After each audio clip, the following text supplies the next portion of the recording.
Welcome back to MMAfighting.com's continuing coverage of UFC 200 Fight Week. I'm Ariel Helwani in Las Vegas. It is Thursday, July 7th. We are at the MGM Grand. That is Marc Raimondi. And moments ago, Jon Jones met with the media to discuss last night's breaking news that he is out of UFC 200 after failing an out-of-competition drug test on June 16th. Marc, it was a surreal sight in many ways, especially when you consider the kind of mood Jon Jones was in less than 24 hours ago. In the best mood possible, just 72 hours away from his fight. Now here we are, a complete 180. He's crying in front of the media. Didn't say too much as far as what the substance was, what's the next step for him. But I'm curious, just right off the bat, what was your biggest takeaway from what we saw here moments ago? It's just kind of sad. The whole thing is kind of sad, and like you said, it's amazing how quickly things can turn in this sport where less than 24 hours ago, Jon Jones was on another dais in another part of MGM Grand talking trash to Daniel Cormier, talking about a fight that's going to probably make him a lot of money. Now that fight is off. Now he's possibly facing a 2-year ban from the sport, just like that, in less than 24 hours. It's unbelievable. Jon was flanked by his manager, Malki Kawa, his publicist, Denise White. Malki spoke a little bit, and he said that they think it might be a supplement. Ironically, if you want to call it that, Malki has been down this road before with Yoel Romero and also Frank Mir potentially. And he wouldn't go too far into details. Do you think that was the right call? Not to just come out and say what it is and tell us what it is and try to get ahead of this? Or do you feel like they had to do what they had to do and kind of keep things close to their vest? I'm sure that Malky and what he did and what Jon said was calculated because this is going to be an ongoing process. This is just the very, very tip of the iceberg. Malky Kawa said that the B sample is going to be tested by USADA, and he expects the results to come back tonight. I'm not sure how quick those usually come back. I don't think they usually are that quick, but he seemed pretty confident that it would come back right away. If that comes back also positive, then there's going to be obviously an entire results management process that USADA is going to go through with the UFC and with UFC VP Jeff Nowitzki, that whole deal, which is what Malakawa went through with Yoel Romero.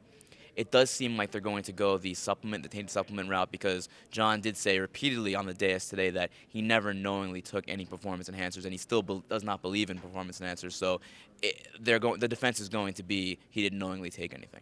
I agree with your sentiment that it was just very sad to see the greatest fighter of all time in tears, very much opening up and sharing his emotions with the world. It may sound a little crass to ask this question, but I feel compelled to because it's Jon Jones. He has been accused of not being a very genuine person in the past. Did you feel like he was being sincere up there? I mean, if he wasn't being sincere, he should win an Oscar because the tears were flowing, and it was very emotional. At one point, he actually had to leave the press conference.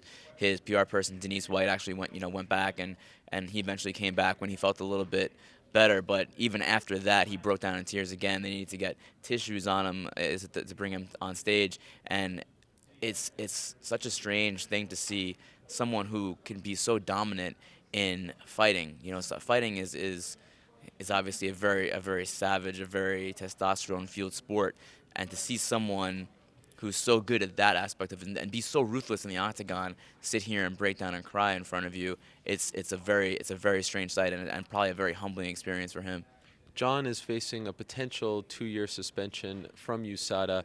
His team did say, though, that this does not affect his probation. So that, I guess, is one little silver lining. He said that he's going back home to Albuquerque later on today. He's not going to be sticking around.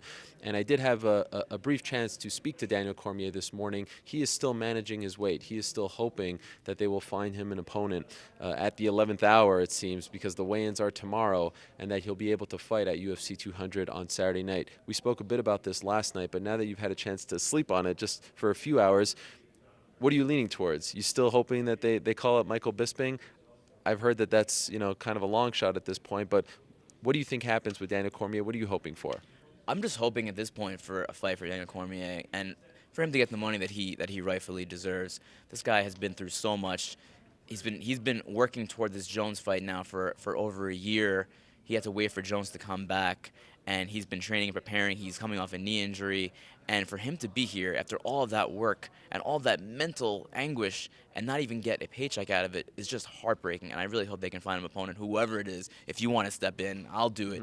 If Dan Cormier makes money this weekend, it'll be somewhat of a silver lining. Worth noting that Jon Jones personally apologized to Daniel Cormier as well, and seemed very sincere in doing so. So, considering their history, the bad blood there, that I thought was a nice gesture on his part. It's interesting. Yesterday at the press conference, I asked Jon if he felt like he needed to get this fight over with on Saturday to officially put the hit and run accident of last year in the rearview mirror, so to speak, pardon the pun, to close that chapter in his life.